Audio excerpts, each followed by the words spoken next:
About to go live. There we are. We are live on YouTube. So good evening, everybody on YouTube as well. And I'm going to hopefully press the right button and not get thrown out of the meeting again, like I did last week. There we go. That's good. Phew. Right. Let's go to you first. Capital, Gilda Pereira from EI. How are you this evening? I'm fine. Thank you. Very good. An interesting flurry of news in the visa world. I think things that seem to be heading towards online, Gilda. Won't that cause a lot of chaos in the world of visas? Everybody's suddenly switching to being online. Haven't they got enough problems with not answering the phone already and not giving people appointments? Yeah, I guess this was a solution that they found just to try to calm down people, but I'm not sure if it's going to work. It's like the previous solution where they told people that their documents were going to be valid until the end of the year, and then until the end of the other year, and then now in December of 2022, they say, okay, your documents are going to still valid until the end of 2023. Just because they don't want to make the visa extensions, and they were thinking how they were going to make the renovations, and how they came up with this idea to make the renovations online. But I'm sure that some of them are not going to be accepted. Right. Because they tried to do that before, and they were not accepted for students. And for some people with the D7. Okay, so on the face of it, it seems like good news, but this could cause more chaos. So thankfully, you're there to help people on the website that you can see. They're all the W's, EIMIGRANTE.pt. And so, yeah, if you want some professional help in the midst of all that madness, call on Gilda and team. This is truly the dream team tonight. Look who we've just been joined by as well. Daniel Reyes from Reyes and Pelicano is with us as well this evening. So you have got an incredible array of people in front of you who can help you move to Portugal, including Jerry Lawler and Astrid as well from Expats Portugal. So call on the whole team tonight with your questions. What a lineup. Stella, let's go to Nuno. Nuno Mendes, of course, Insurance. We'll come back to you, Gilda, with those all-important questions. But Nuno, I was going to ask Gilda this, but maybe you could give us the weather report. It's a bit blustery and gusty, isn't it, in the capital tonight? Yeah, it seems that start raining, pretty windy. So no snow, unfortunately, for everyone that live in Portugal. We are each year waiting for the snow, but maybe I saw snow in Lisbon maybe 3 times during my life. So it does snow. It does snow in Lisbon from time to time. Oh yes, but very short. Just very. It's not. We don't have snow on the streets. So yes, sometimes you see some snow, but that will be 3 times during 50 years, so it's not much. Okay, all right. Bit of a giveaway of Nuno's age there. But how pretty would that be if it does snow in Lisbon? How's the insurance world looking this week? Any updates from you, Nuno? The updates are not very well. So people from the insurance industry start talking that yes, the price of the premiums is a reality that people must wait for the next years, because the weather conditions are getting worse and worse, uncertainty and so on. So yeah, not very good.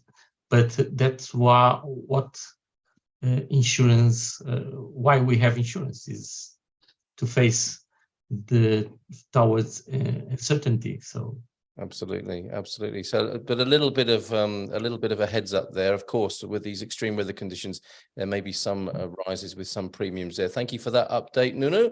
Thank you for being here. All your insurance questions answered tonight and on Thursday, of course, when Nuno has the whole floor to himself, as it were.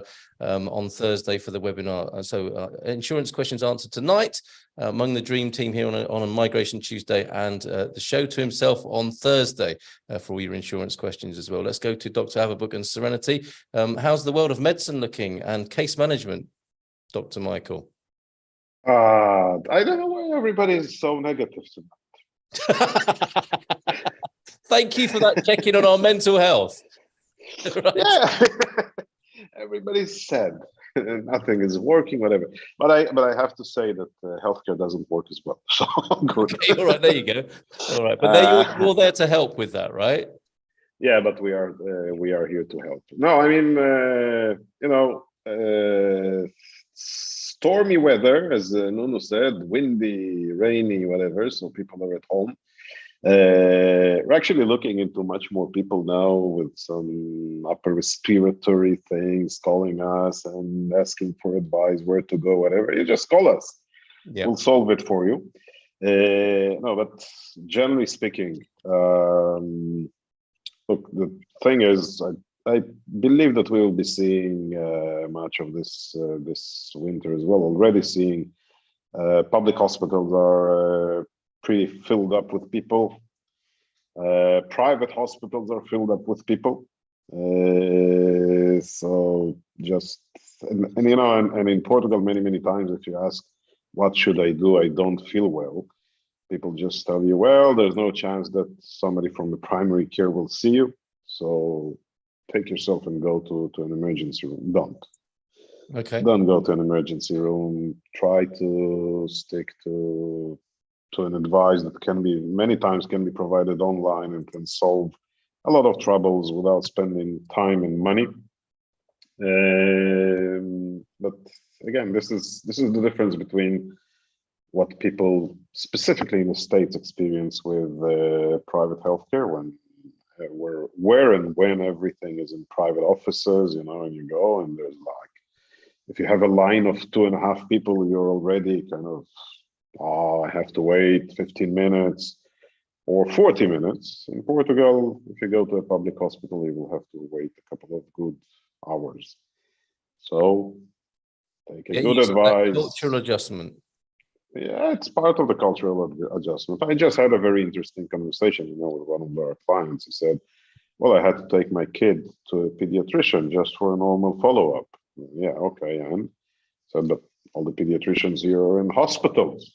So, okay. And he's totally right. He said, well, the kid is okay. I don't want to take him to a hospital. I just need a routine follow-up. Yes.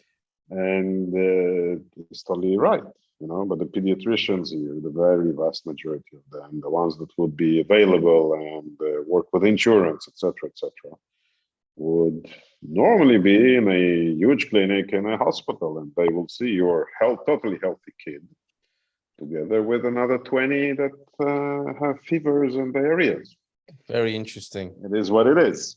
Okay, thank you. Yeah.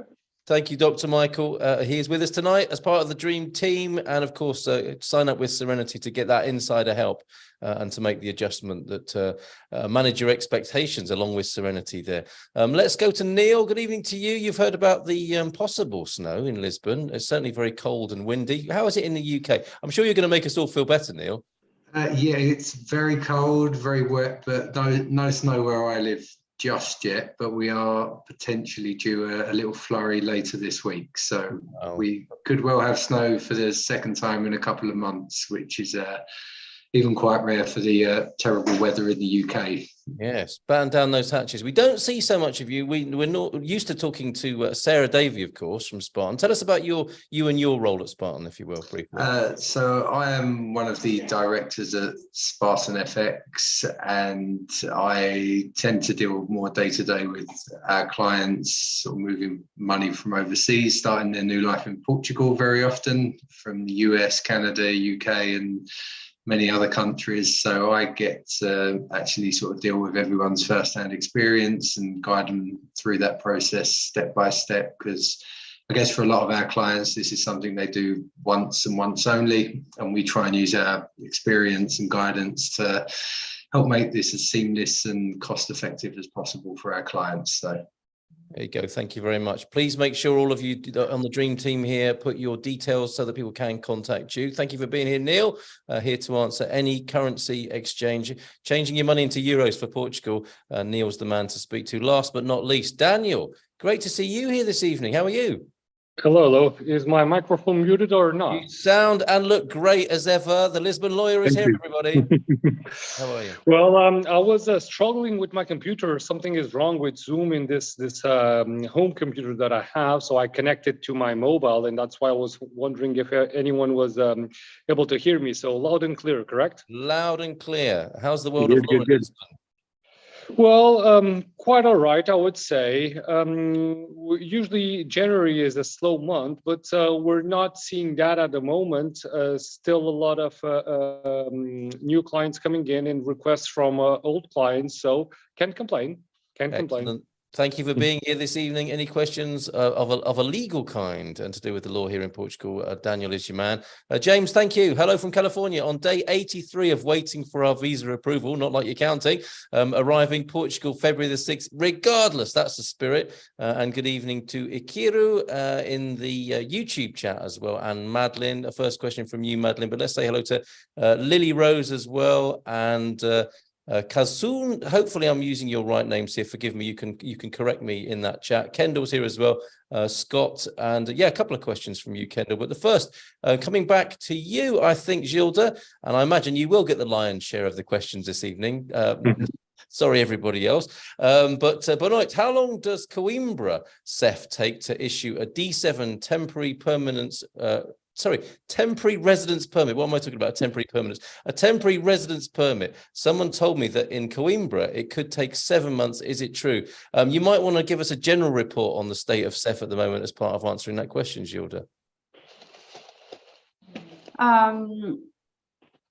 Well, first, it's not true. Only if there is any problem or if the process was not submitted correctly, and it had to go to analysis. Because if the process went with everything correctly, the maximum that it takes is 2 months. But it should be around 3 to 4 weeks. Okay, that's really good to know. And this is a sort of conclusion somebody can come to by maybe listening to social media too much, right? Maybe, or maybe someone that goes there and doesn't take the process complete, and then CEF ask for other documents and it go, or they don't ask, but the process goes under analysis. And then when they start asking why the card doesn't come, and then they go and ask, and they ask for another document, and then that's why it takes so long. There you go, Madeline. Thank you very much, Gilda. Let's stay with you for another.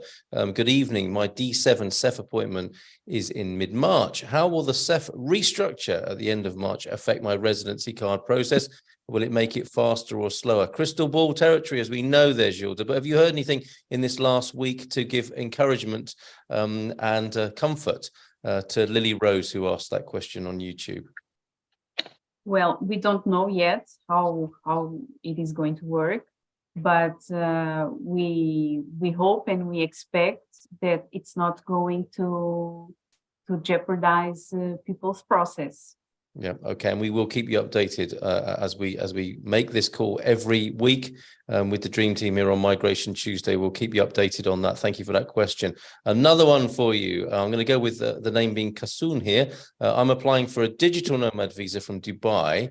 Do I need a registered lease contract? Something like uni places will work for the visa. I don't know of uni places, but I'm guessing it's some kind of Airbnb type way of getting accommodation. What's your answer to that question there, Gilda? Well, my answer is the first sentence, as I always says, it depends on the consulate. Yeah. Because the law doesn't state anything about the housing for the digital nomad visa, but in principle, as they are accepting in other consulates, they are not asking for a 1-year lease agreement. They are asking for a 4 months accommodation. So in that case, if you can show a 4 months accommodation with what was the name of it? Sorry, of the person asking the question? No, the Dubai? name of the four places. Oh, uni places. I beg your Uni pardon. places, Uni yeah. places, yes. Yeah. It should be okay. Okay. But I haven't done any process of digital nomads in Dubai yet. Right. So Okay. I cannot All right. answer. That's as much as we can tell Yeah. you at the moment. Scott is pleased to see you, Neil. Neil's my guy at Spartan. Hey, Neil. We've got some great feedback about Serenity as well. A happy customer for Serenity here as well. Thank you. 2 questions from Ethan. I got 2 questions. 1, what documents should we bring to our D7 stage 2 CEF appointment? And should I get a new FBI report and my business documents and foreign bank statements as self-employed again? No, you won't need your FBI record because it is already on your visa process. You will need your Portuguese bank statements, your rental agreements, your health insurance, and that would be around that. It would be more the Portuguese part. Okay, and Ethan asking there on that basis, do I need to get a utility bill in Portugal? I'm moving to a new apartment just a few days before my CEF appointment, and I won't have time to get a utility bill. Is Ethan worrying unnecessarily about that? And no, he can have a rental agreement, but the rental agreement needs to be already registered at the tax office. Ah, okay. And that's always good advice, isn't it? Whenever you get a rental agreement, to have one that is registered with Finances for all sorts of reasons, and that we've covered with Daniel, of course, in the past. Thank you, Gilda. We'll come back to you. Scott asked a question for Neil. Let's go to currency then. Are we ever going to see the good rates converting US dollars to euros again? More crystal ball territory. Come on, Neil. Yeah, very difficult one to know for certain, of course, but yeah, look, we have a lot of clients asking this exact question at the moment, and it's something that we've spoke of on the show a couple of times, Carl, about when we were seeing rates under parity and how amazing they were and what a great time it was to take advantage. I think, unfortunately, at the moment, a lot of the movement is being dictated by interest rate decisions. You know, central banks, are they going to raise rates? Are they going to continue to climb? At the moment, unfortunately, for a lot of our clients in the US and Canada, Europe are the most aggressive in terms of their rhetoric, in terms of looking to raise interest rates aggressively in the months to come. And it is starting to see the euro recover a lot of the losses we've had over the last year. So I think, unfortunately, at the moment, the trend is not in our favour for a lot of our clients from moving from the US to Portugal. It is very much on the back foot. But I think this is somewhat a matter of perspective. I personally still believe these are fantastic levels to sell dollars and buy euros. You could look at this from 2 objectives. One is, yes, this is about the worst level we've seen to sell dollars and buy euros for the last year.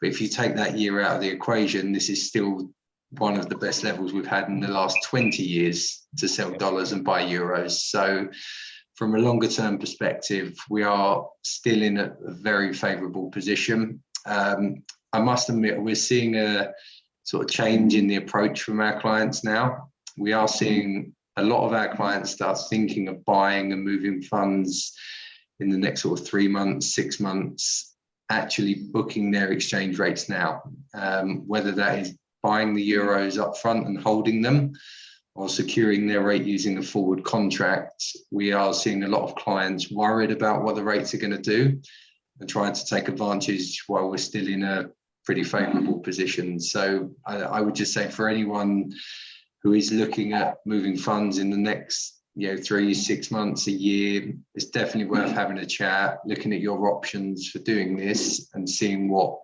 the best solution is for you, because everyone does this differently, everyone has different goals. But there are definitely things you can do now to try and protect yourself against future movement if it is going to be negative.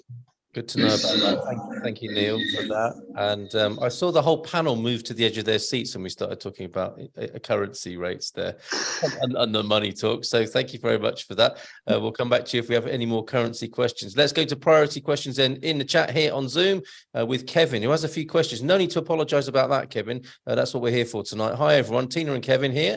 We have been trying to get an appointment for a D7. I've been told to try again mid-May for cancellations. Is there anything we can do to get an appointment sooner? You must get asked this quite a lot, Gilda. How can Tina and Kevin expedite and make their process faster? First of all, is the appointment for the consulate or for the CEF? Okay, Kevin, let us know that. And yes, interesting that James is working with us as well this evening, adventure filmmaker. So thank you very much for that. Asking Kevin already, which office are you trying to get an appointment at?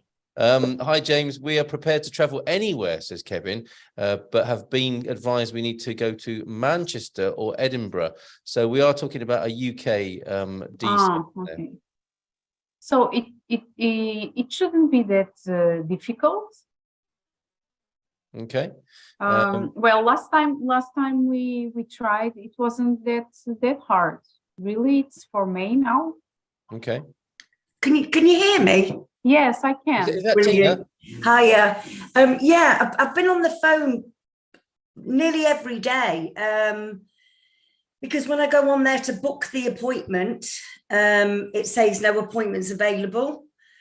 So I rang them and I was advised that I should check again mid-May for the April appointments. Okay. Gilda, what do you make of that? That's you're being pushed down the street there, aren't you? Big time. I said that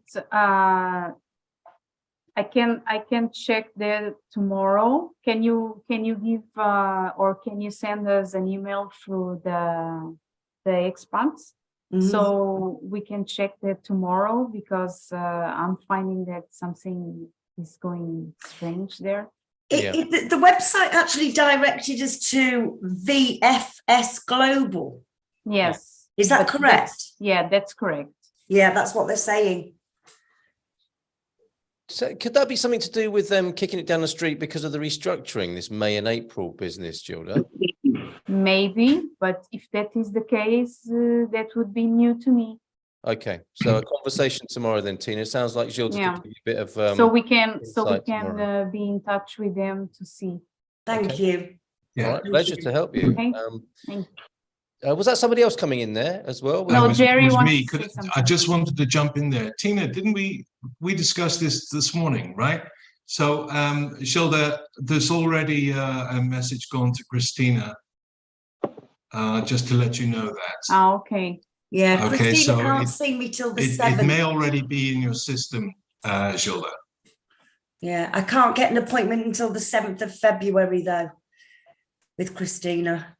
Okay, so I'm going to assign that to another person. Oh, thank you so much. Pleasure, Tina. We're in a bit of a mess at the minute, and we've just come to a point where we don't know what to do next. Well, that's the thing to do next, is to get in touch with Gilda for sure. And we feel your frustration, no question about that. So I'm glad we've been able to help in some way. Thank you. And let's see what comes of the conversation tomorrow. While you're on, Kevin, I think that's you, isn't it? Rather than Kevin asking the questions in the chat there. Did you want to ask anything else while you're here? He's here. Oh, sorry, Kevin. Hello, mate. He's camera shy. All right, okay. There was light bouncing off my head. So that's I know the feeling. There's another part to the question about the 90-180 day rule. What did you want to ask about that? Well, I don't know if I've done right or wrong. I don't know when we can go back, but we've actually secured a property there, a rental property in July of this year. Moved all of our belongings out there, and we're obviously paying a rental on it. I've been going there since last January for 2 or 3 days, practically every month last year, just staking it out and seeing where we wanted to be. Oh, bless you. And then in July, we totted up from July to September. So I think we've gone beyond our 90 days. But it's knowing when we can go back. It's knowing how this 90-180 rule, does it start at the beginning of the year? We came here in December, back to the UK on December the 6th. So can we then go back in March? Okay, Gilda, this does catch people out, doesn't it, and worries people, that the 90-180 day rule. Can you give us a little bit of help on that, please? So if you were here if you were more than 90 days here, then you should wait for 180 days to come back. There you go, Tina and Kevin. Do you have another idea, Daniel? No, unfortunately, no. I think you're on the spot. You're completely right. Okay. Was there anything else, Kevin and Tina? So, but it's a but difficult with the situation visa, here, with the visa, you can with the visa, this rule wouldn't apply anymore, and you can come. Yeah. Yeah. Exactly, and then I think that was our urgency really about getting it sorted so we can get back home.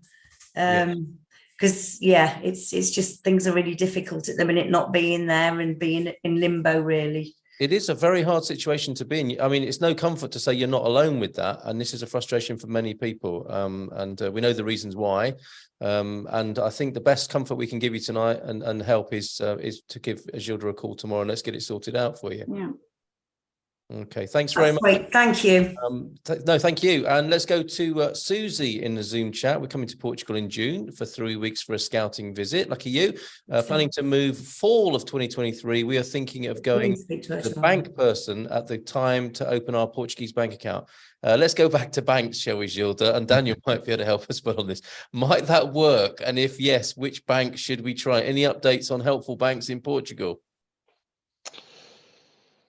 Site. It's complicated at the current moment. We're struggling with opening accounts, especially for golden visas. I don't know how the situation is with Gilda. I haven't touched base with her on this, but I think that she is having the same difficulty. We're trying Novo Banco at the current moment, but it's not easy. Some of the accounts will go to compliance and will be stuck there for quite a long time. Yeah, Gilda, any improvement on that? I think it's what Daniel said. We are at the same level with every bank. The thing is that we need to find a more resilient person in a bank that is willing to have more work and more patient to work with us and with our clients. Yeah. And for that we have some contacts with the Millennium that we're still working with. Yeah. Okay. And you know, you do hear stories of people coming to Portugal and being able to open a bank account. The problem comes, of course, with what Daniel is saying there. There is a compliance issue, isn't there? And sometimes you will find people seemingly obstructive, certainly not being very helpful. And this is what we discovered with you last week, Gilda, wasn't it? Is that, you know, there are corporate structures that they should adhere to that make this process difficult. So as soon as we have any better information on that, when Daniel and Gilda have been able to find that robust and resilient procedure, we'll be the first to share it with you. I think that's probably all we can say on that at the moment, isn't it? Is there anything else you'd want to add to that, Daniel or Gilda? Well, on our part, basically all the banks at the same time, they made the opening a bank account for a Golden Visa client way more difficult than it was. So we're still struggling with that, especially because we would like to have or to find a way that things would not get stuck in compliance if we provided the correct documents. But even providing all the correct documents, it's still the same effect. Things are getting stuck in compliance, and bank accounts are taking quite a long time to be opened. And this is frustrating, especially when it's tied and connected with the property deal, because if you don't have the bank account opened, basically you cannot move forward with a property deal if it's a golden visa. If it's not a golden visa, we can have a way to work around this, for instance, with our client's account. But if it's for a golden visa, indeed, having a Portuguese bank account, it's mandatory. And thus we are still getting to terms with this new reality of things taking way too long, because we're not working with Millennium BCP anymore. It's just we'll need to anticipate this situation and start working way before clients come to Portugal, so the account passes all the compliance issues before the client even arrives to Portugal. But we are still coming to terms with this new reality. That's basically it. Thank you, Daniel. And as I said, you'll be the first to know here in this community when we do have a better structure in place. We'll come back to you because there's a cultural production golden visa question. But let me just remind everybody at this halfway point that we have the dream team with us. We've got Neil Poyton from Spartan FX on currency exchange. We've got Dr. Michael Averbuk from Serenity, the medical case management team, and Nuno Mendes from Winsurance. So any questions you've got about moving to Portugal that is to do with anything on those subjects, disciplines, professions, please ask your questions in the chat and I'll prioritize them here on Zoom. Neil, you might want to add that people can hold their euros with Spartan as well, can't they, if they are having a bit of a delay with the Portuguese bank account? Yeah, it's certainly something we've done. I mean, as Daniel mentioned, when we're dealing with clients looking at golden visas, it's not as simple as we can move the money directly for the property purchase, because it has to hit their local bank account first. But we've had many clients on D7 visas, or just moving over, whether it's for rental, whether it's buying property, that we actually, before they've opened their bank account in Portugal, we can receive their funds from the US, Canada, the UK, wherever they're sending them from. We can then help them convert those funds into euros, and we can actually make payments directly for property purchases to a solicitor, to a notary, even directly to the vendor on some occasions, and also for rental purposes as well. We've sent money directly for rental payments for sort of 3-6 months, a year periods. We've paid people's bills for utilities and so forth,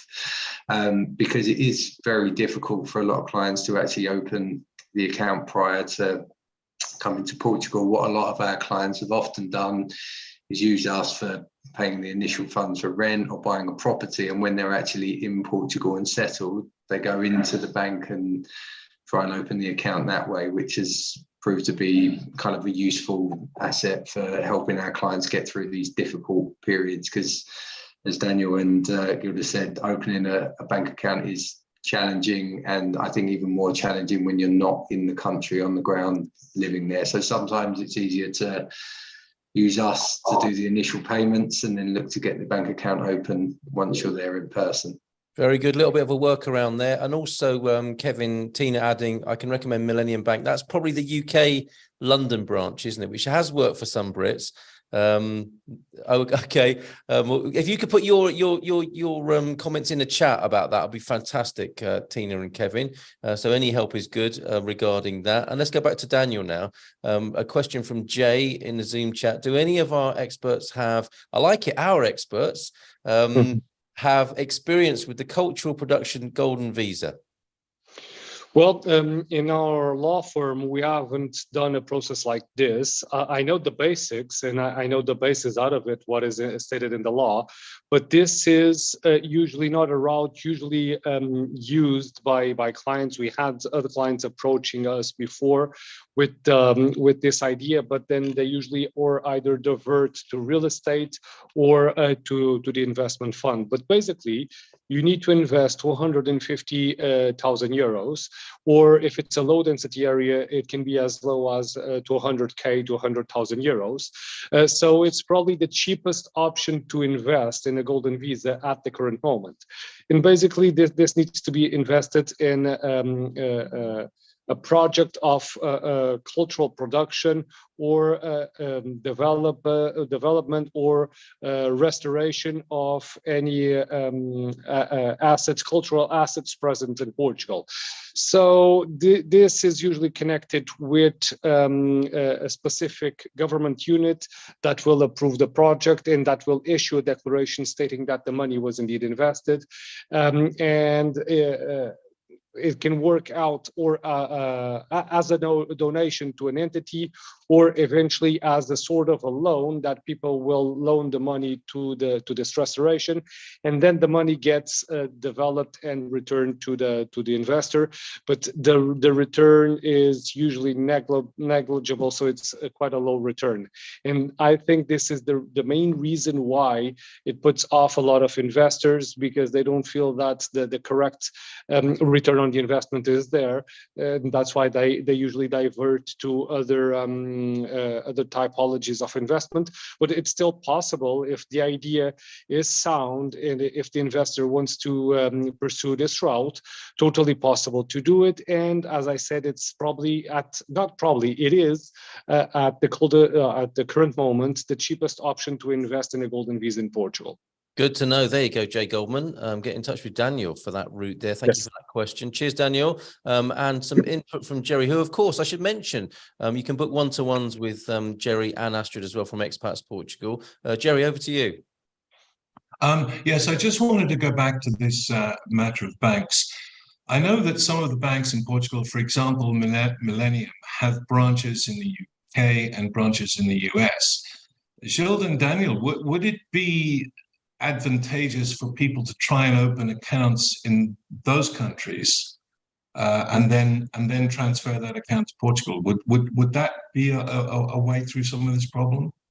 I'll pass the word to Gilda in a second, but yeah, it's totally possible. Me and Gilda have done that before, especially for people that were living in the UK, because Millennium BCP has a branch in London, so people can go there and sign the documents in person, and this avoids a lot of notarization and apostilling in the document. So yes, that's totally possible to be done. But I don't know if the Millennium BCP does even have branches in the US, and I'll pass the ball on Gilda to this, because I'm not sure about the US situation on Millennium BCP.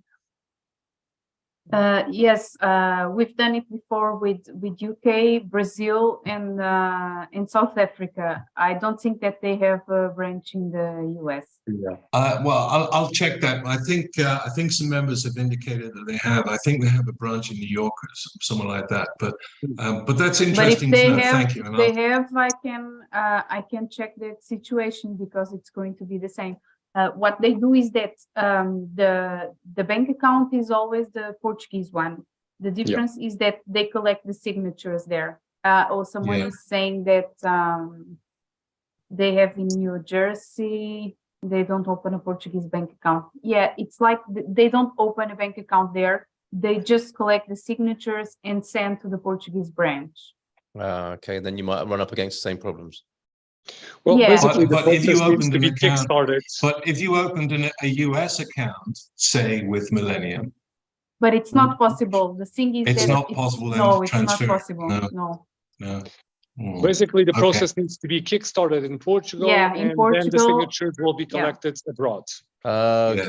All right. That's how it works. Thank you for that, Jerry. Thank you. We're so many of us working on this, and we've discovered from Kevin and Tina that they opened their account in Tamar, which is, I mean, you must have gone under the compliancy wire there. Let's not make too much of a noise about that. But maybe it's a nice trip out to Tamar, but don't go there between the 1st and 10th of July, because it's going to be busy with millions of people going to the Festa dos Tabuleiros there. But that's a nice little tip. Thank you, Kevin. I have whiled away several very pleasant hours sitting in the Millennium in Tamar signing forms and. Jerry might but even you know, we had some clients that came from the forum, and they arrived one day, and on the next day they went to Tavira and they just opened the bank account. Yeah. It's a bit of a lottery, really, isn't it? It can happen, but it doesn't necessarily happen because of the reasons that have been given. Thanks everybody for that team effort on that. Appreciate it. From Teta Victoria, what about a residency certificate for an EU citizen, Gilda? How long does it take? And can I stay with a friend, or do I need a lease? There's another part to that. I will move here and then sponsor my spouse, which sounds like a reunification then for an EU citizen. What income do I need to show for that? So the first bit, what about the residency certificate for the EU citizen? How to go about that for Teta Victoria? Well, it's another thing that depends a lot on the city hall that we are talking about, because the documents, they depend a lot on what city hall we are talking about. But usually most of them ask for a rental agreement or a document from the Junta de Freguesia stating that the people live there, or they need to show the proof of income. If they don't have, they need to sign a statement that they have enough income to sustain themselves and the family. They need to make an appointment and go there, and I could help more if I knew which region we're talking about. Yeah, because I know that Porto, they are much stricter on the requirements, and Lisbon it's much easier. Yes, interesting. Okay, so that may be worth a call to Gilda and team then, Teta. And then the matter of reunification, again, the same sort of things might apply depending on where you go, right, Gilda? Yes, and also the reunification and the renewal of the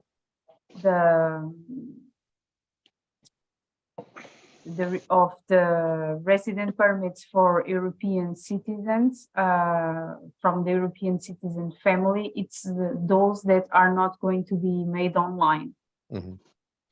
Yeah, okay. Because this is to bear in mind. Thank you, Gilda, very much for that. Kevin, definitely have that conversation with Gilda tomorrow.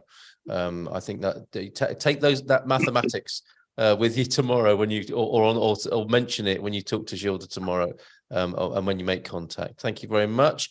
Scott Duffy, absolutely. Call back in May for an April appointment makes no sense. I think we've dealt with that to the best of our ability here. Carlson, I'm applying for a nomad visa with my wife and 3 kids. I transferred 25,000 euros to the Portuguese bank after I got an appointment in Dubai. My salary is $5,000 US monthly. Would that be enough for the digital nomad visa? Yes, it is enough. It sounds like it, doesn't it? Okay, there you go. Simple answer to that. Simran has just applied for the D7 visa with Sun. Will the CEF restructure make the new CEF stricter or increase the refusal rates? Again, we don't know that, do we, Gilda? We don't know, but what we know is that the law hasn't changed. So it should be the same. Not stricter, not easier. They should stick with the law, so it should be the same requirements. Fair enough. And how is it expected to affect current applicants? Is there an advantage, would you say, in getting on with it, so to speak, and making the application now and avoiding changes that might come? Perhaps not, from what you've just said. If the law stays the same, that won't make a big difference. Yes, the law will stay the same. What I anticipate is that we are going to see some periods of a little bit of chaos with the transition. Yeah, I think we're all fearing that. This is going to be a very interesting call during that time, isn't it? This webinar. I think we're going to have wine with us on those occasions, right? That might be a special exception that we drink Portuguese wine in that time of transition here and talking about CEF. Okay, Yolanda asks, hi, Yolanda on YouTube. Does it make any sense to get the NIF and bank account now versus the next couple of years? And I'm guessing from what you're saying there, you're planning to come in the next couple of years. Would you recommend that now, Gilda? Because previously, doing the NIF and the bank account has been part of the process once people have got started and talking to you. Are you suggesting to people that they should start that any earlier? I think Daniel made some reference to that. Maybe, bring it forward a bit, that part of the process. Well, it depends what people want to do. If they want to go and open a bank account to start putting savings here, it makes sense. If they want to, for instance, people that opened a bank account before, they are now very happy that they took that decision, because now it's much harder. Yes. So I don't know. It's hard to tell. It will depend. It's a psychological advantage, possibly, isn't it, to get that started and out of the way? And certainly Gilda and team can help you with that, Yolanda. Hope that helps. A very important question has just come in from Rick. How is that mischievous Mandela doing? Can we have a Mandela update, please? So he's very fat. Oh, okay. It's like Christmas. Yeah. For anyone who doesn't know who Mandela is, we're talking about Gilda's dog. We should make that clear, should we? Not husband, or because that would. I saw someone's face go, oh, as though we were talking about maybe a husband or a partner. There, we are talking about Gilda's pet. Yeah, and yesterday he was home alone, and I will send you my pictures. I will send you the pictures. I don't like the start of this story. No, yeah. He destroyed everything. You know, he managed to pull the basket bins, you know, all of them, like the organic ones, the ones with the recycling, and you know, you can imagine all over the place. He's such a crowd pleaser. We've all forgiven him. You might not have, but we have. No, I think that my husband doesn't forgive me. Oh, the husband doesn't forgive you. Okay. Mandela, says Connie. Great to have you here, Connie, who hosts Saturday night get together for Expats Portugal, of course. Hi, Gilda from Connie. What breed is he? He's a Tekel, isn't he? That's the official breed. And Dr. Michael from Serenity, also the owner of a beautiful dog, Whiskey, I believe. Michael might give us an update about Whiskey as well. Another beautiful dog. Let Us Leave. That's a good name. I like that play on words. Let Us Leave, maybe from the United States. A combination of passive dividends and W-2 employment income. Can I still qualify for the D7 visa with that formula there, Gilda? Do you want me to run through that again? I rather rushed that, didn't I? Combination of passive, dividends, and employment income. Can I still qualify for the D7 visa for Let Us Leave? Well, it depends, because now they clearly make a separation between the passive income, savings, and the active income. Right. Okay. So the analysis has to be made. Passive income, it requires the minimum for the D7, or if the work requires the minimum for the digital loan. Okay, I will come back to your other questions, because I've just discovered I was thinking that Mehmet was everything was tickety-boo in Mehmet's world, what I realized, it was my mistake, user error from my point of view, and I forgot the question that was in there earlier on. Question to Daniel then. Great to see him sooner than expected. Our kid will be 6 to 7 years old when we complete the 5 years in Portugal. As adults, we surely need to pass the A2 level language test. How about the kid? How does it work for that age? Language wouldn't be a problem for him by the time, for sure. Just want to understand how it works. So how is it for kids then with passing the language exam? Well, good news, language will not be a problem because if the nationality is obtained before the kid is 18, you can pass on the nationality without the language proof. So it's actually good news. And the route of obtaining nationality, it's not the same for the adults or the kids. So basically the deadline that people should be attentive at is, will I obtain my Portuguese nationality before the kid is 18 or not? Mm-hmm. And at the current time, nationality processes are taking around 2.5 years. Therefore, if the kid is around 15, I would deliver the process as fast as possible. Okay. But if the kid is living in Portugal and he is 15, for sure he has learned Portuguese with friends and at school. So then once he turns 18, he can obtain the Portuguese nationality on a different route. So it's good news if your kid is 5 or 6, because you will not need to pass on the Portuguese language test. That's a different route for the kid to obtain the nationality, if indeed the person becomes Portuguese before their kids are 18. Very good. Thank you, Daniel. There you go, Mehmet. Sorry, I missed Daniel, that earlier on. he asked me that last week, but I told Daniel has to answer this because I don't know. Mehmet's really happy to see you here tonight. So thank you very much for that. We're into our last 10 minutes, 9 minutes. If you have questions, people on the Zoom call, please ask them and I'll prioritize those. Over on YouTube, let's continue with Let Us Leave in just a moment, but I'm going to come to all the panel for a final thought and reminder of what people might do who are moving to Portugal, what ducks they need in a row. So I'll come to all you Dream Team panel members tonight for a final word. With Let Us Leave, the passive income are rents. And the other part of the question, or two more parts, any new information regarding the D7 process with San Francisco Consulate in the US? How are San Francisco performing at the moment, Gilda? Well, it is slow, but the delay is about 1 month, 1 month and a half. Okay. All right. From the usual time, which is 2 months. Okay. But the visas are being processed. No, not denied process at all. Okay, that's Not good news. Okay, denied. so delay, but not rejection. Yeah. To know. Thank you very much, Gilda, for that. And for the accommodation with that, this is Let Us Leave, same person. What document do I need to present to the consulate if I purchase a home in Portugal?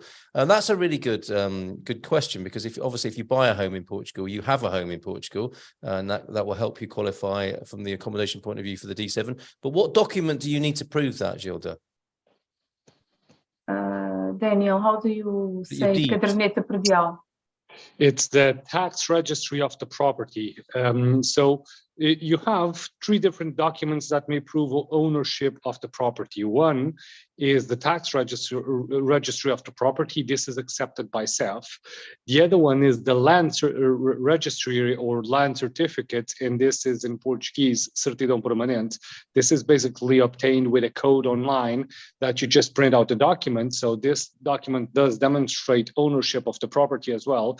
And the final one is the deed, although if the deed is quite old, like 3 or 5 quite old or long. Yeah, I don't advise providing a deed if it's more than a year old. But the land registry is something easy to obtain online, or the tax registry is available on the applicant's web portal, on the tax authority's web portal, and easy to obtain in less than 5 minutes. So that will be the go-to document to demonstrate ownership of a property in Portugal. Very good. And very smart. Okay, thank you for that, Daniel. And very smart of the government to make sure you show your tax registry document as well. That's good, isn't it? Okay, Kateson is saying thank you so much for the answers. Really appreciate it. Finally, before I come to everybody on the panel, from Anand, what document do I need for my SEF appointment with the digital nomad visas? Anything to bring from the home country? Can we just have a quick check on those documents for digital nomad visa to make sure they're not left at home? For Anand, please, Gilda.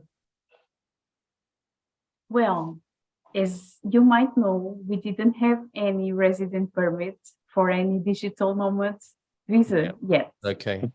All right. So what, in anticipation of being at that meeting, what would you suggest, do you think? So I would suggest you to take,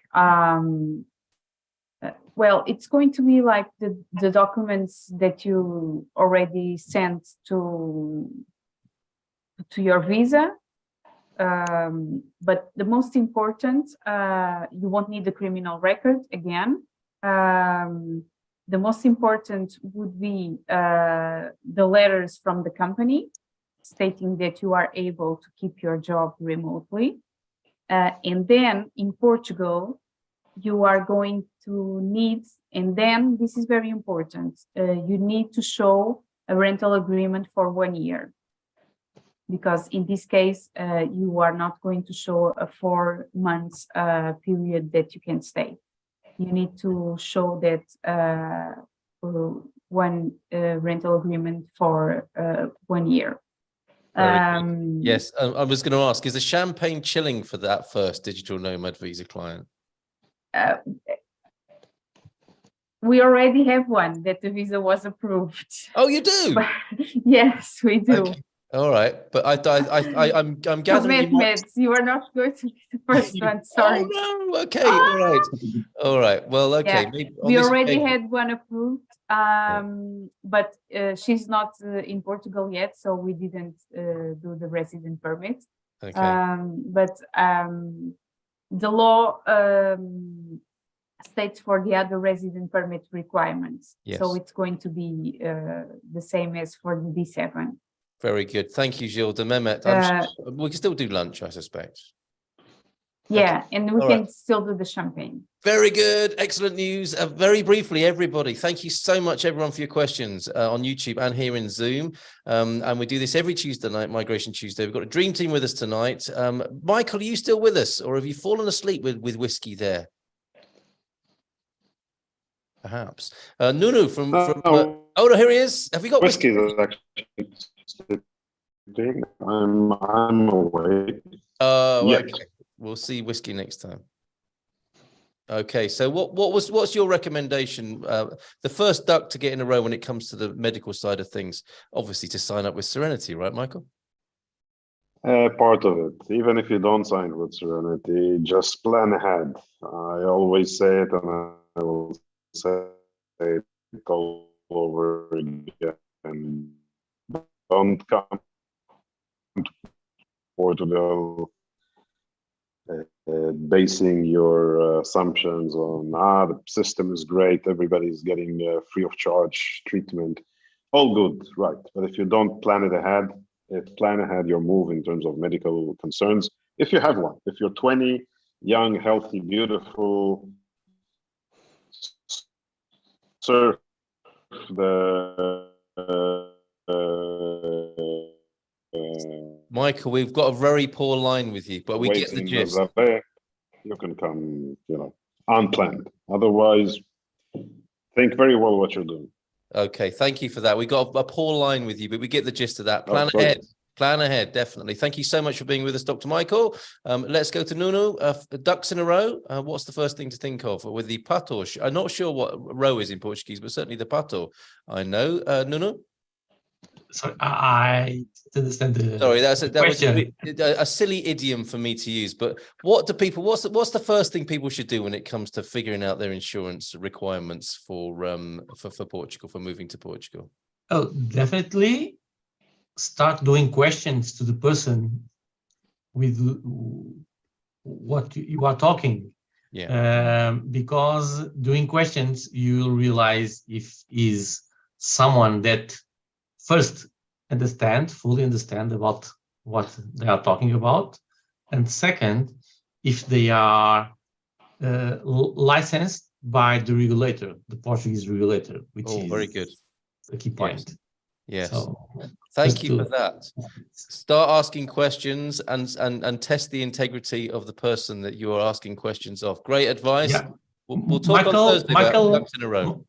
Michael is more radical because he says, don't do insurance with the banks, I believe, Michael. Yes. But I'm not saying this. I'm only saying start doing questions and you will know. Who knows? Yeah, you'll find out not to do insurance with the banks. Okay, very good. All right. Let's go to Neil from Spartan FX. Open up a free account with you. I think it's a good idea. Yeah, I would always say, look, for most of our clients, the earlier we speak to clients, the more opportunity we have to take advantage of rates when they're moving people's favors. As we touched on earlier, there's some advantages to using our accounts when you're waiting for your bank account to be open, so it doesn't slow down other aspects of your move, like buying a property or moving here to rent. There's lots of things that our accounts allow you to do given the time, and having it in place nice and early. Also, for a lot of our clients, moving your money when you're still in the US or Canada or the UK can be easier when you're still there in your home country. Sometimes when you move to Portugal and try and move those funds, it can be more challenging from overseas. So I think discussing all of these things, looking at the easiest and simplest way to do it, normally saves you a lot of headache further down the line. So definitely worth getting in touch early, opening the account and having it at your disposal when you need it. There's a theme developing here, and that is great advice. Thank you, Neil. Yes, to start asking questions and making moves sooner rather than later. Thank you so much for being here. Appreciate it. Let's go to Daniel. First step from your point of view, Daniel.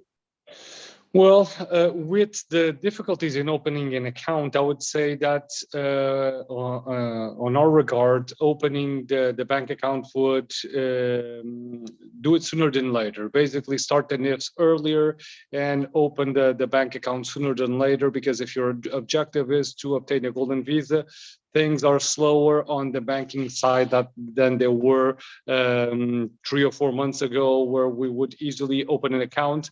And coming to Portugal in terms of compliance is not making a big difference on the golden visa aspect out of it, because things will go to compliance as well. So plan early, have the Portuguese tax number done, have the bank account opened, and then start looking for a property to purchase. That's the main advice that I have at the moment. Thank you very much. That's Daniel Reis. Reis means king, of course. And let's go from the king to the queen of migration. Gilda, last word to you this evening. See what I did there? Brilliant. Yeah, thank you. Yeah, that was brilliant. You are inspired today. I am, it's true. True. Last word to you then, Gilda, as the queen.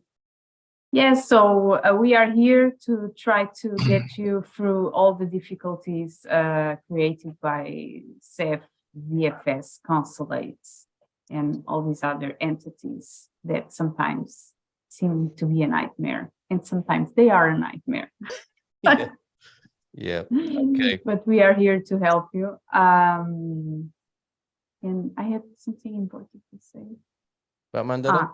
No.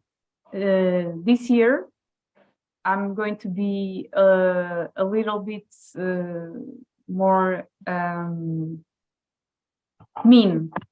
Okay, you heard it here first. No more Mrs. Nice Guy then. She's going to give Seth the end of her boot, metaphorically, I think, or whatever. No, because right. If people want to do the process with me, it's okay. Yes. I'm going to do the process. If people don't do the process with me and then come to cry to do the appeals, I'm going to charge even more than a process. You heard her. There you go. Queen of Migration, Gilda Pereira, thank you. And to all the team, the dream team here tonight, we'll see you next Tuesday. Thank you very much, Expats Portugal, and everyone who's been this evening. We'll end it there. Thank you very much indeed. And we'll see Nunu on Thursday. Thank you.